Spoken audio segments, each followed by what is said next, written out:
முன்னொரு சமயம் ஆயர்பாடியில இருந்து கோபாலர்கள் எல்லாம் சேர்ந்து பசுக்களையும், பசு கன்றுகளையும் நம்ம மேய்க்க போலாம் அப்படின்னு சொல்லி கிளம்புறாங்க. அந்த சமயத்துல பலராமனுக்கு எனக்கு உடம்பு சரியில்ல. நான் ஆயர்பாடியிலே இருக்கேன். நீங்க வந்து கிருஷ்ணன கூட்டு போங்க அப்படின்னு சொல்லி அவங்க கண்ணன அனுப்பி கண்ணனும், கோபாலர்களும் சேர்ந்து அந்த மாடுகளையும், மாடு கன்றுகளையும் எல்லாரையும் வந்து ஓட்டிக்கிட்டு போறாங்க. ஒரு இடத்துல போய் பார்த்தோம் அப்படின்னா, நெறைய புட்கள் இருக்கு. அந்த புல்லெல்லாம் இந்த மாடு மேயட்டும்னு சொல்லிட்டு அவங்க விட்டுர்றாங்க. இவங்க இந்த கோபாலர்கள், கிருஷ்ணன் எல்லாம் சேர்ந்து வந்து அந்த இடத்துல விளையாடிக்கிட்டு இருக்காங்க. அந்த சமயத்துல மாடு எல்லாமே வந்து அவ்ளோ புல்ல பார்த்தோனே ரொம்ப சந்தோஷமா, அது பயங்கரமா மேய ஆரம்பிக்குது. மனசு போன போக்குல அது பாட்டுல புல்ல மேய்ஞ்சுகிட்டே இருக்கு. ஒரு சமயத்துல அங்க இருந்த மாடுகளுக்கும், கன்றுகளுக்கும் தண்ணி தாகம் அப்படிங்கிறது ஜாஸ்தியா எடுக்குது. அதனால அது என்ன பண்ணலான்னு சொல்லி சுத்தி முத்தி பார்த்தோம் அப்படின்னா, எங்கேயுமே தண்ணி இல்ல. தூரத்துல ஒரு இடத்துல வந்து கொஞ்சமா ஒரு சின்ன மடு இருந்துச்சு. அந்த மடுவுல வந்து கொஞ்சமா தண்ணி இருந்தத அவங்க பார்க்குறாங்க. அதனால மாடு எல்லாமே சேர்ந்து அந்த கன்றுகளோட அந்த மடுவ நோக்கி நடக்குறாங்க. அந்த மடு பக்கத்துல போக, போக அவங்களுக்கு அனல் காத்து அப்படிங்கிறது பயங்கரமா வீசுது. ஆனா, அந்த தண்ணி தாகத்துல அந்த அனல் காத்து என்ன ஏதுங்கிறத கூட யோசிக்காம அந்த மாடுகள் எல்லாமே அந்த மடுவுல இறங்குது. அது இறங்கி அங்க இருக்கக்கூடிய தண்ணிய குடிக்குது. குடிச்சுட்டு அது வெளிய வந்த உடனே அது மான்னு கத்திக்கிட்டு 2 அடி கூட நகராம அது அப்படியே மயங்கி கீழ விழுகுது. இத பார்த்த உடனே அங்க இருந்த கோபாலர்கள் எல்லாமே பயந்து போறாங்க. ஐயோ! மாடுகளுக்கு என்னமோ ஆயிடுச்சு. என்ன ஆச்சு? அப்படின்னு சொல்லி எல்லாரும் விரந்து போறப்போ, அந்த மடு பக்கத்துல போறப்போ அனல் காத்துங்கிறது பயங்கரமா வீசுது. இது என்ன இது? இந்த மடுவுல இருந்து இவ்ளோ அனல் காத்து வீசுதே! அப்படின்னு சொல்லி சில கோபாலர்கள் இறங்கி அதுல இருக்க தண்ணிய வந்து குடிச்சு பார்க்குறாங்க. குடிச்ச உடனே அவங்களுக்கும் தலை சுத்தி அங்கேயே மயங்கி விழுகுறாங்க. என்னடா இது! கோபாலர்களும் மயங்கி விழுகுறாங்க, பசுக்களும் மயங்கி விழுகுறாங்க. அப்ப இந்த மடுவுக்குள்ள என்னதான் இருக்கு? அப்படின்னு சொல்லி பார்க்குறப்ப தான், அந்த மடுவுல காளிங்கன் அப்படின்ற ஒரு சர்ப்பம் வந்து அதோட குடும்பத்தோட அங்க வாழ்ந்துட்டு வருது அப்படின்னு சொல்லி தெரியுது. இந்த காளிங்கன் அப்படிங்கிற பாம்புக்கு வந்து 1000 தலைகள் இருக்கு. அதனால தான் வந்து அந்த 1000 தலையில இருந்து வரக்கூடிய விஷத்தினால தான், அந்த மடுவுல இருந்து அந்த மடு பக்கத்துல அதீதமான விஷ ஜுவாலைகளான அனல் காத்து அடிச்சிருந்திருக்கு. அந்த அனல் காத்தோட அந்த மடுவ சுத்தி எந்த பறவைகளோ, எந்த பூச்சிகளோ, எந்த மிருகங்களும் வராது. அது மட்டும் இல்லாம அந்த மடுவ சுத்தி கொஞ்சம் தூரத்துக்கு எங்கேயுமே வந்து புல், பூண்டுன்னு எதுவுமே முளைக்காது. ஆனா, இப்படி இருக்கிறப்போ அந்த மடு பக்கத்துல விசித்திரமா, அழகா ஒரு மரம் வந்து முளைச்சிருந்திருக்கு. அப்படி இருக்கிறப்போ அந்த மரம் மட்டும் எப்படி முளைச்சது? அது மட்டும் இல்லாம அந்த மடுக்குள்ள அந்த காளிங்கன் அப்படிங்கிற பாம்பு எப்படி வந்துச்சு? இந்த காளிங்கன் கிட்ட இருந்து கோபாலர்களையும், அந்த பசுக்களையும் வந்து கண்ணன் காப்பாத்துவாரா? மாட்டாரா? அப்படிங்கிறத பத்தி நம்ம ஃபுல்லா பார்க்கணும் அப்படின்னா, இந்த வீடியோ ஸ்கிப் பண்ணாம முழுசா பாருங்க.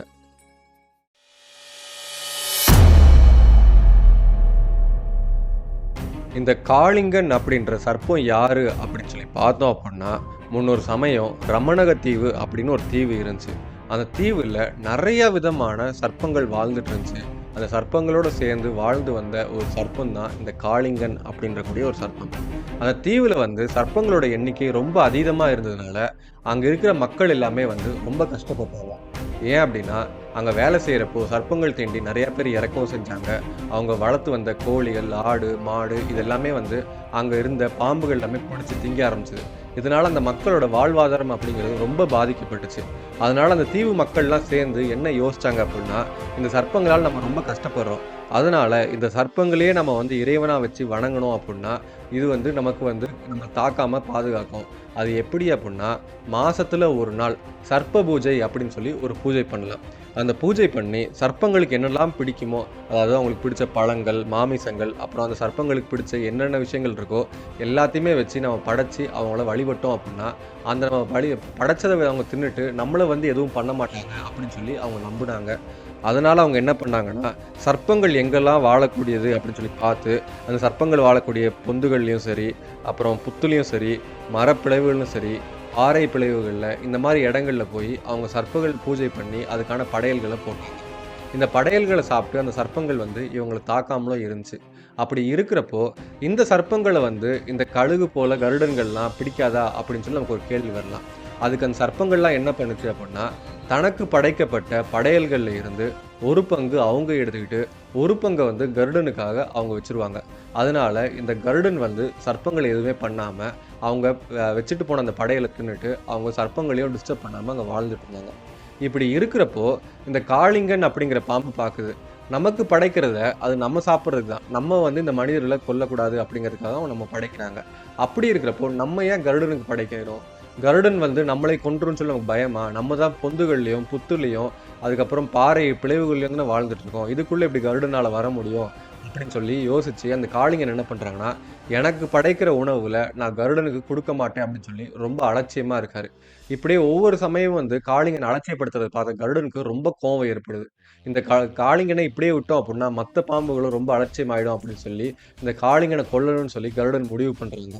காளிங்கன் மேல கோவப்பட்ட கருட பகவான் வந்து அவர் ரொம்ப கோவத்தோட இந்த உலகமே அதிரும்படியா அவர் கர்ஜனையோட அவர் அந்த காளிங்கனை தாக்கத்துக்காக ஓடி வராங்க.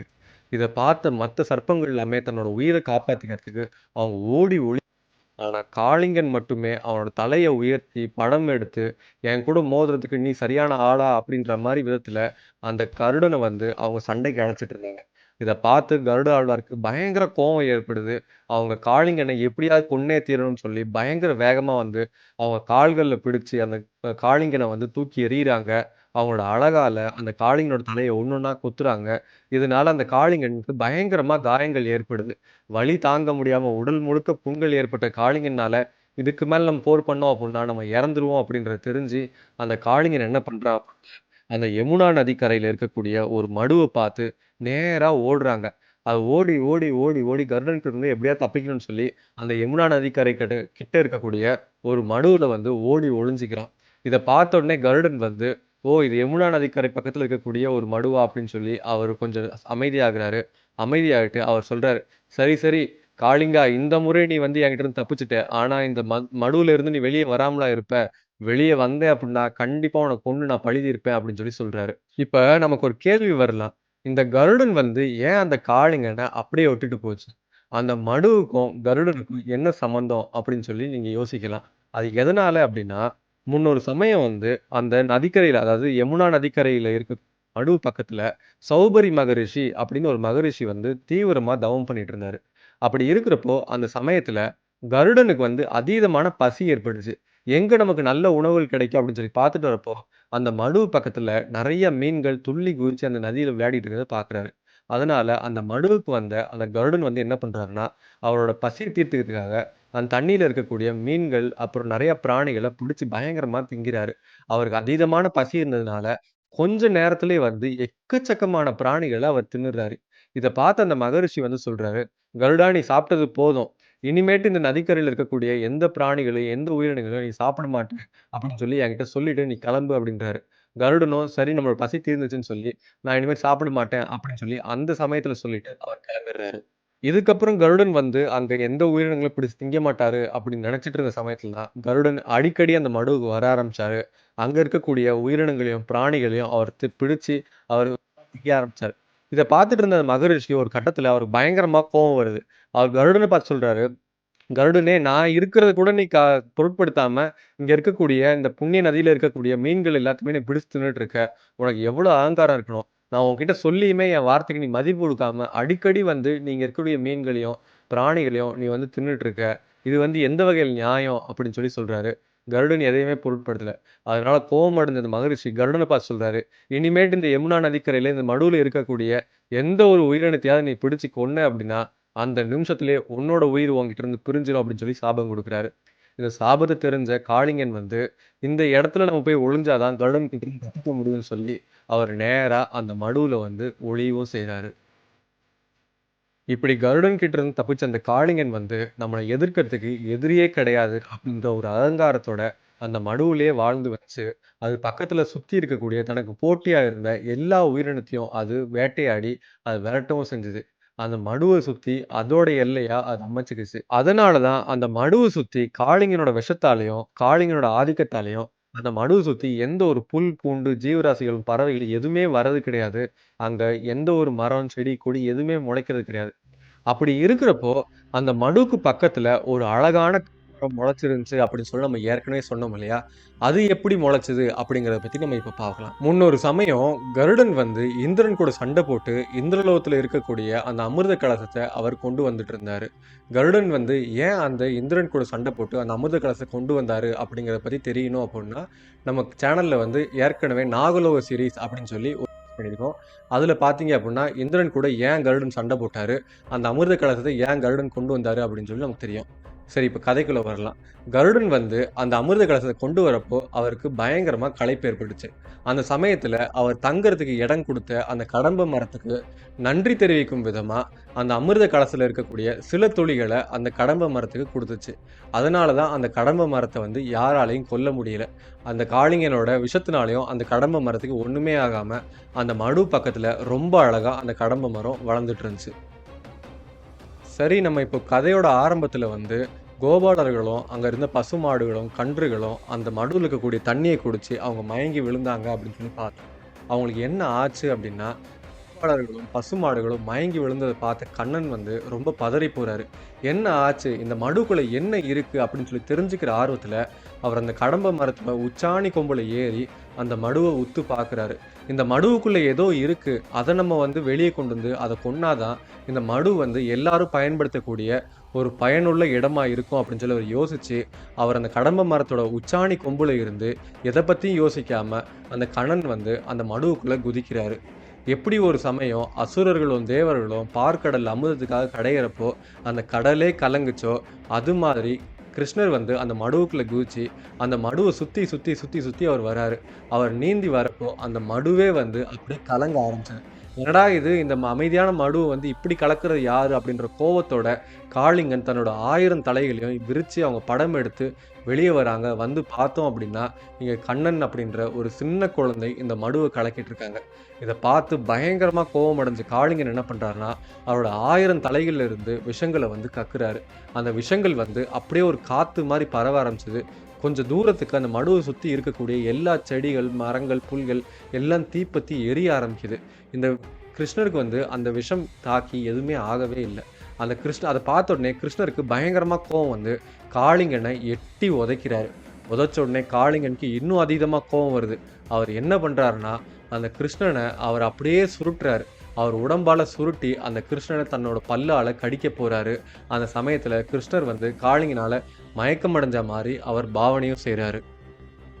அந்த சமயத்துல கிருஷ்ணன் கூட வந்த சில கோபாலர்கள் எல்லாமே வந்து குழம்பி போய் பார்க்குறாங்க.